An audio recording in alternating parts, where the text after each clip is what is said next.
pie ante el mundo, de rodilla ante Dios. Meditemos la palabra de Dios en el nombre de Dios Padre, Dios Hijo y Dios Espíritu Santo. Báñanos, Señor, con tu Espíritu. Regocija dentro de nosotros tu hermosa y bella luz. Danos tu sabiduría, tu inteligencia, tu discernimiento. Danos el comprender lo que es bueno y lo que es malo, para hacer solo lo bueno, ya que lo bueno es grato a ti y es para el bien nuestro. Vamos a leer del libro de Hebreos 4.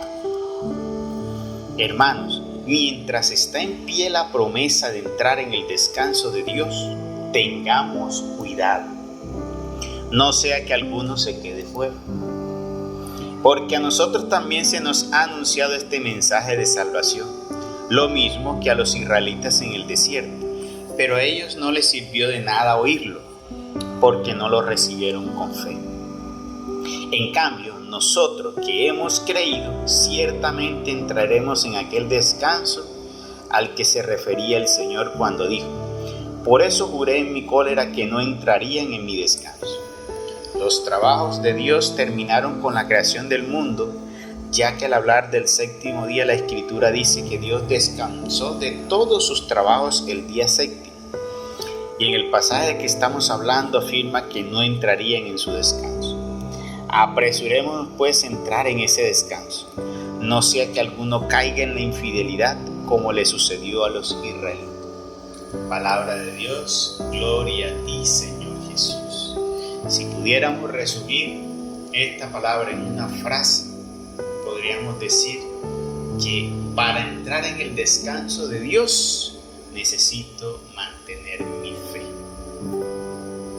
Para entrar en el descanso de Dios necesito mantener mi fe. Y es muy importante esa parte de saber mantener la fe, porque hoy pues vivimos en una fe light, llamaríamos una fe light, una fe muy laxa, donde las personas hoy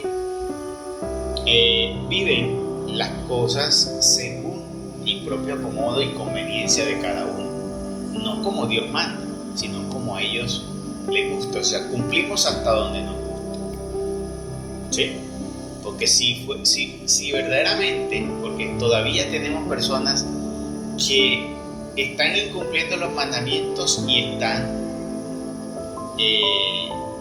supuestamente adorando a Dios y buscando a Dios. ¿Cómo puedes tú, con una carga tan grande, presentarte ante Dios? Se supone que cada vez que nosotros vamos y nos presentamos a Dios deberíamos ir limpios y con una gran ofrenda. Pero si tú tienes un gran pecado atado a ti, cada vez que te vas a presentar a Dios vas a llevar tu pecado atado. Entonces ponte a pensar cómo te miraría ese gran rey cada vez que te ve venir y vienes tú con esa atadura que es fea, que es horrible, que aparte que Dios la abomina, o sea, le es repugnante entre sus ojos, la ve al lado tuyo y tú la tienes ahí amasada y no tienes la disposición de arrancarla ni quitarla de ti. Pero si vienes con el descaro de querer pedirle a Dios que te conceda todo lo que tú quieres, entonces eso no es fe. No es posible que digamos que la fe simplemente es buscar a Dios. Pues simplemente estás creyendo en la fe de la existencia de un Dios. Y eso es terrible para ese tipo de personas. ¿Por qué? Porque aún sabiendo que hay un Dios y sabiendo cómo es Dios, no decidiste romper con ese yugo y esa cadena de pecado.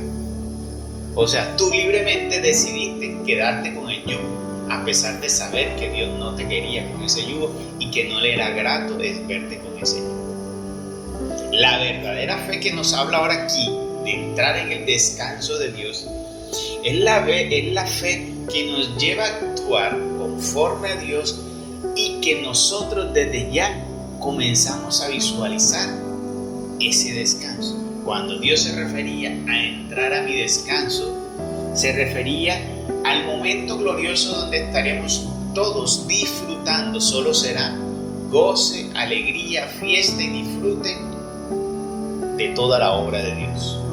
Porque ¿qué hacía Adán y Eva cuando los primeros días de la creación? No hacían absolutamente nada. Adán y Eva podían comer todo lo que había y reverdecía. tenían que trabajar ni labrar el campo. Todo eso se les iba a dar a ellos. Es más, Adán y Eva no necesitaban comer, pero Dios les permitió que ellos se deleitaran con toda su creación. Entonces eso era lo que hacía Adán y Eva, deleitarse de la creación de Dios. Simplemente eso. Porque fuimos llamados a deleitarnos de la creación de Dios. Entonces, ese es entrar en el descanso de Dios. En un deleite perpetuo y permanente al lado de nuestro Dios. Vivir en un gozo permanente al lado de nuestro Dios, donde vamos a disfrutar ahora la verdadera creación. Que esta, como dice Pablo, esto que estamos viendo es una sombra de lo venidero. Todo lo que está sucediendo aún en lo sobrenatural y en lo natural, todo es una sombra de lo venidero. Será tan glorioso lo que vamos a ver, que imagínense usted, háganse la idea de ver la sombra de algo. Imagínense la sombra de lo que usted quiera. Usted ve la sombra, más o menos tiene una idea, pero usted ahí no está viendo lo esplendoroso, la realidad. Entonces nosotros ahora mismo, todo esto que nosotros vemos una sombra, imagínense usted. O sea, lo que estás recibiendo de Dios solo es una sombra. Ese amor que tú tienes en ti de Dios, que has descansado, que no es perfecto, de todo ese gozo que tú has recibido de Dios, a veces esas efusiones del Espíritu Santo, esa gracia del Espíritu Santo, eso es una sombra de lo que tú vas a poder ver de la grandiosidad y el poder de Dios.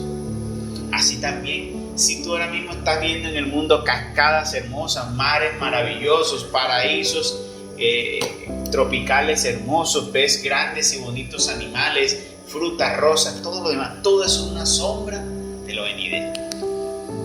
Y hoy nos exhorta Pablo con esa: apresurémonos pues a entrar en ese descanso. Apresurémonos. Entonces, ¿qué? Tenemos que estar acelerados todos los días. No, cuando dice Pablo apresurémonos, es no dejarte, porque detrás de ti viene uno que no quiere que tú entres en ese descanso, que está buscando siempre ponerte la piedra, que está buscando ponerte la zancadilla. Entonces dice, tú tienes que estar siempre adelante, en movimiento, pero en las cosas de Dios, para que no te dejes alcanzar o tomar de ello. Y hay algo que siempre nos está persiguiendo nosotros, y lo llevamos en la carne, los vicios de la carne. Y hay algo que se llama la infidelidad. Pablo decía, no sea que alguno caiga en la infidelidad. ¿Y cuál fue la infidelidad del pueblo de Israel? Que conociendo todo lo que Dios hizo en ellos, todo lo que Dios hizo en ellos, el pueblo de Israel, después de entrar a la tierra prometida, comenzaron a practicar de las tradiciones extranjeras. Y por eso Dios le llamaba pueblo adúltero. ¿Sí? Porque teniendo al gran Dios, dejaron ese gran Dios para ir a practicar de aquellos otros dioses. ¿Y por qué fueron allá? Seducidos por la belleza de otra mujer. Por eso es que para la debilidad del hombre es la mujer y de la mujer es el hombre. Por eso hay que tener cuidado con qué, con lo que deseamos. Por eso es que es importante en la vida también saber escoger delicadamente, muy sobriamente y con mucha sabiduría la persona con la que vas a compartir la vida. Nos puede arrastrar tal vez a otros hijos o nos puede ayudar a permanecer. Por eso Dios siempre decía, solo mira a las mujeres de ti. O sea, por eso es que es importante escoger a alguien que sea de nuestro propio yugo, de nuestras propias creencias, que compartamos proyectos, que compartamos deseos, que compartamos una visión, que compartamos nuestras creencias. Eso va a asegurar un poco más que haya una unidad en el matrimonio, que haya mejor. Entonces, ojo con eso. Mira que los israelitas en el pasado, muchos de ellos, Dios les dijo que no entrarían en su descanso, no entrarían en ese momento glorioso. Y yo sé que todos de alguna forma quieren entrar en el momento glorioso, pero si tú sigues aferrado en ese yugo que tienes, no vas a entrar. No es posible que puedas entrar con una cadena, una carga tan grande. Por eso abandona hoy todo ello y ponte a prisa para que así no te quedes por fuera. Porque los valientes y esos que no se quedaron deleitándose podrán entrar al descanso del Señor.